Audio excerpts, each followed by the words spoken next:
So we are about to put together the Joroto X2 indoor cycling bike, and I'm really hoping it goes smoothly, and I really hope that it fits me because I'm only 5 feet, so that's going to be the challenge to see if this bike works for a short girl. So let's put it together.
So I just finished the very first workout. It was hard. I'm sweating, like really sweating. The only downside is that the right pedal had this weird, like a little bit of an audible click, but more of a click you could feel in the sole or in the bottom of your foot. So my husband tightened the screw, the nut, I don't know. He tightened it a little bit and that helped. But like right now at the end of it, I'm starting to feel the clicking again. So I don't know what's up with that. So we'll see if that problem persists or if we can figure it out or if that's just like how the bike is. But I will let you guys know. And I'm gonna go shower now because I'm very sweaty.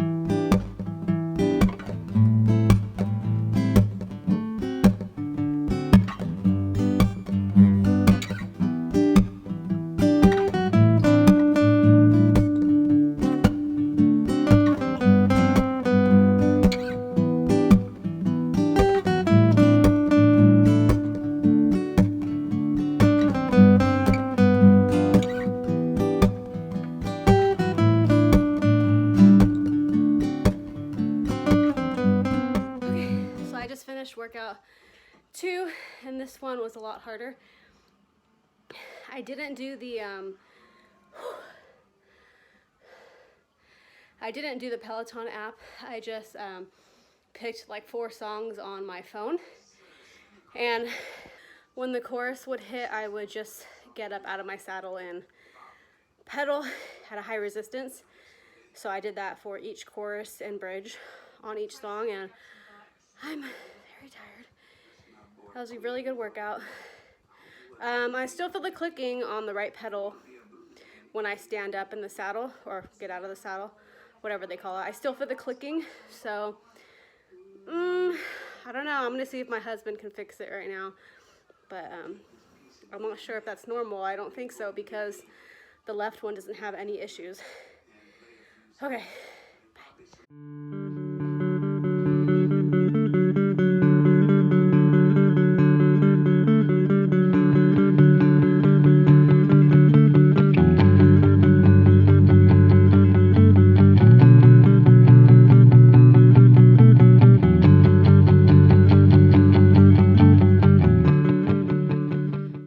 Finished another workout.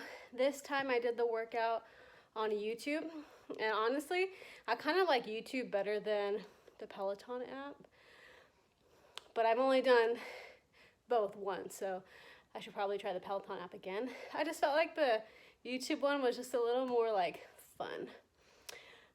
Also, I'm still getting that clicking noise.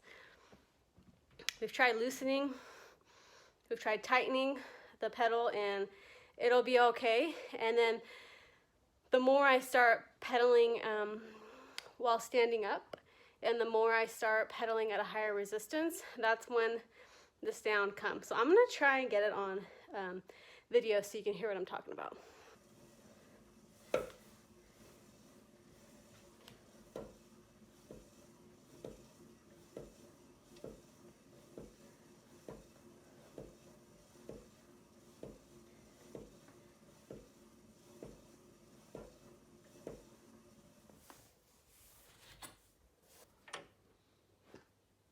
Is it super loose?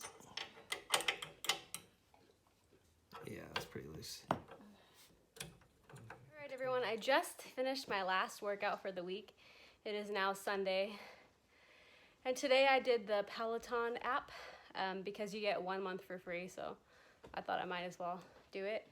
So for me personally, when it comes to doing a workout, I have 3 options. I can either go on YouTube and watch a video, a spin cycle video.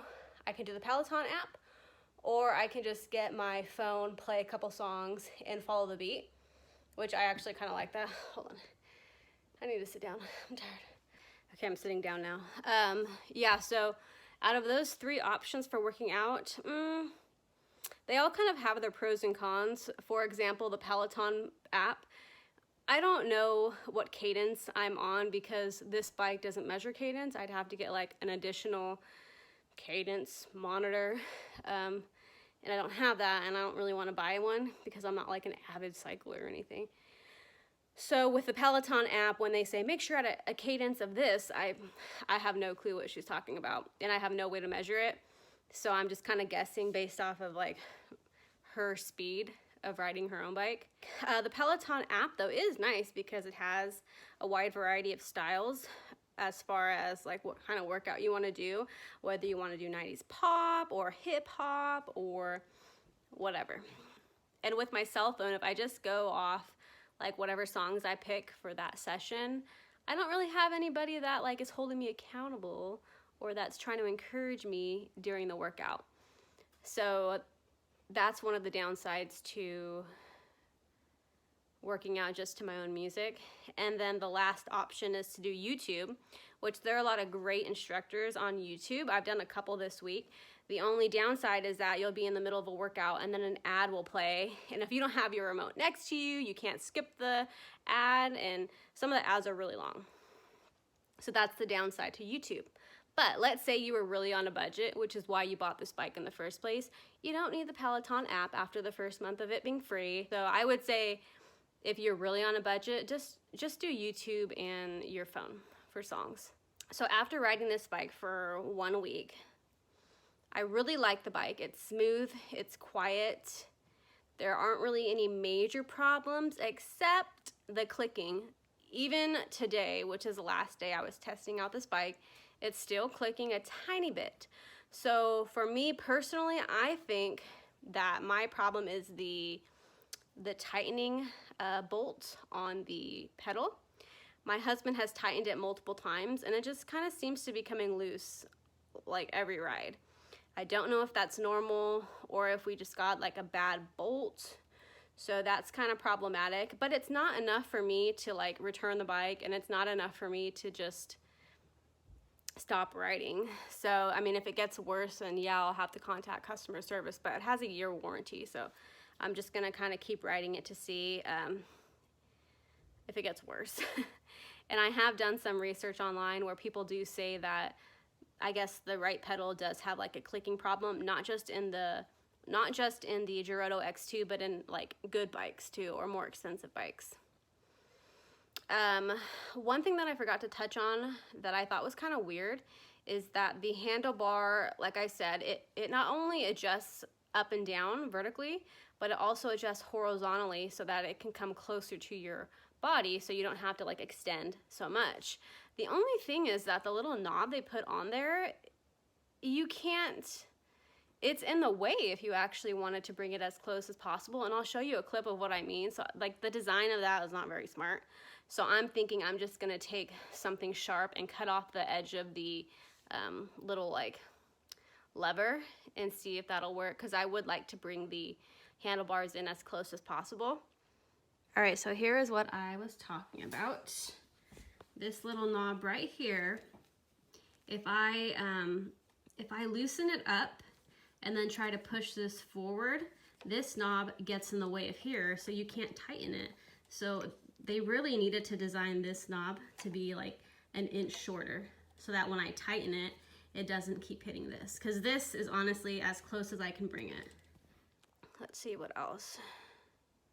I'm very happy with my purchase. We spent about $400 on the bike compared to a $2,000+ bike that you would have to purchase from Peloton. And I'm not against that if you can afford it or if you save up the money, and it probably is a fantastic bike and the app is really nice. So if you really want like top notch, then you're probably gonna just wanna save the money and buy the Peloton because everybody has a Peloton. But for me, I just couldn't justify it personally.